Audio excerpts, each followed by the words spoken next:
Adam here from the Walser Automotive Group, and what I want to do today is take you on a test drive. So next to me here, I have a 2026 Nissan Armada. We'll look at the interior, exterior, some of the trim level specifics, then go for a spin around, see what it's like out on the road. All right, so now we're behind the wheel of the 26 Nissan Armada, and this is going to be the SL trim level. So there's going to be 6 trim levels, starting with the base SV, all the way up to the newest Nismo edition. So that's going to be the big change for 2026. They brought that out. It's a lot sportier. It's pretty cool. It even makes a little bit more power than the standard one. Unfortunately, we haven't seen one yet, but as soon as we do, we'll make sure to get a driving review out for you. But before we dig too much into the weeds, let's put it in drive. We'll go for a spin around. Now, what powers all of these Nissan Armadas is going to be a 3.5 liter twin turbo V6. Now, it's going to make 425 horsepower, unless you're going up to the Nismo. I think that makes about 460 horsepower, and it's going to have a 9-speed automatic transmission, which is great. It's so smooth out on the road. That power delivery is very, very quick, and for being a pretty big SUV, it definitely gets up and moves along just fine. Now, on the outside of this particular one, the SL is going to wear these cool 20-inch wheels, and depending on which trim level you're looking at, it can get a little bit different. Now, there is also a Pro 4X model, so if you're looking to do some off-roading and kind of a luxury SUV, that would be one to check out there. Now, I think the SL is kind of a sweet spot. It gives you lots of equipment, style, and good looks on the outside, yet it's not quite as expensive as maybe crawling up to the Platinum Reserve or that new Nismo model.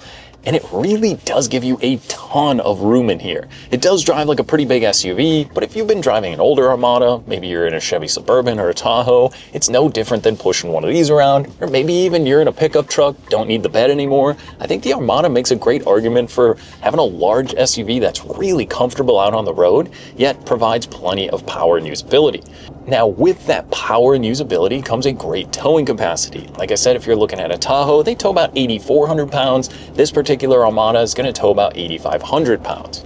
So if you've got the boat, you got an enclosed trailer, going up to the lake for the weekend, it's definitely going to be more than enough to get you moving along and help tow what you need with you.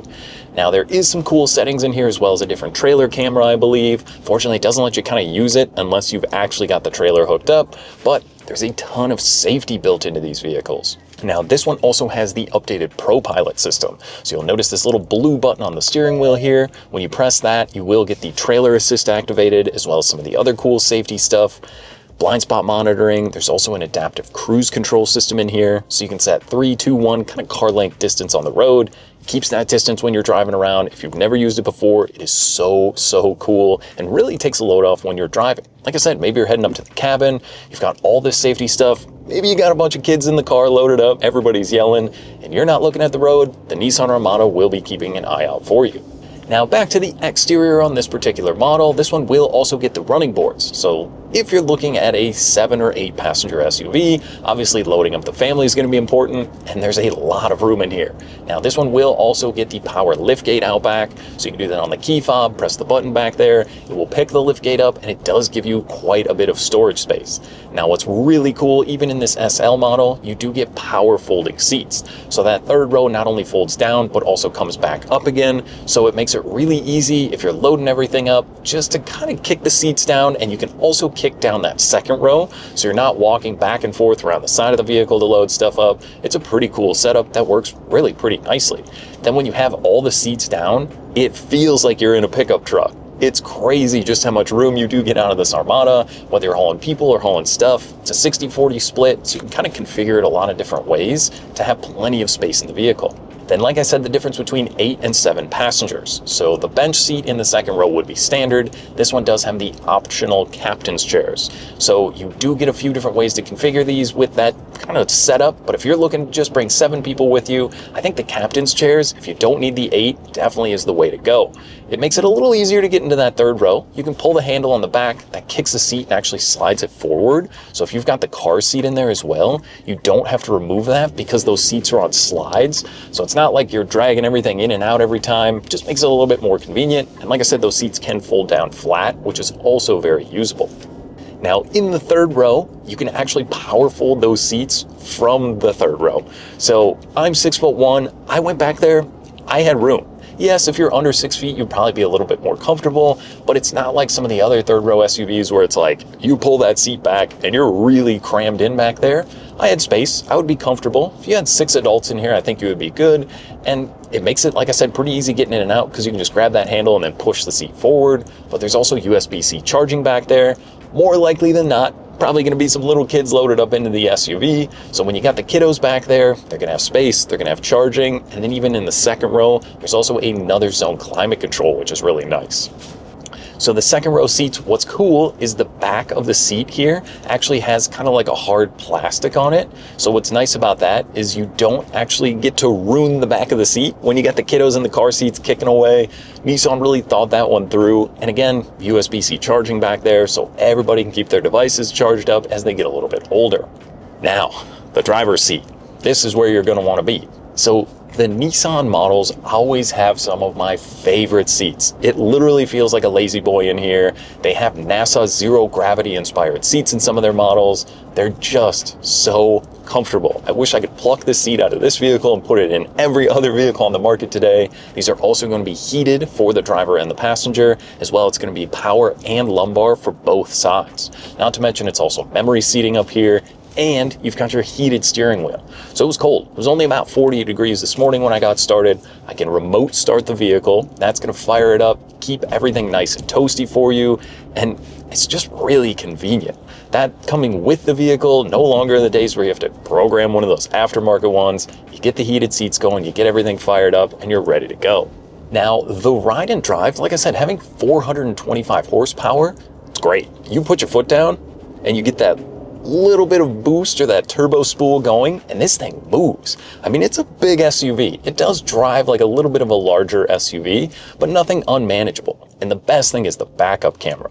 It is crazy. So there's a full 360 camera in here. You can actually push this little camera button. I'm kind of at a weird intersection right now. I can see the truck behind me, the Subaru in front of me. You can even click the 3D button and look at every camera. It almost looks like a video game in there. It is so cool, especially with the parking sensors on the vehicle, just making it really, really easy to not run over the kids' stuff in the driveway, backing out of that busy grocery store.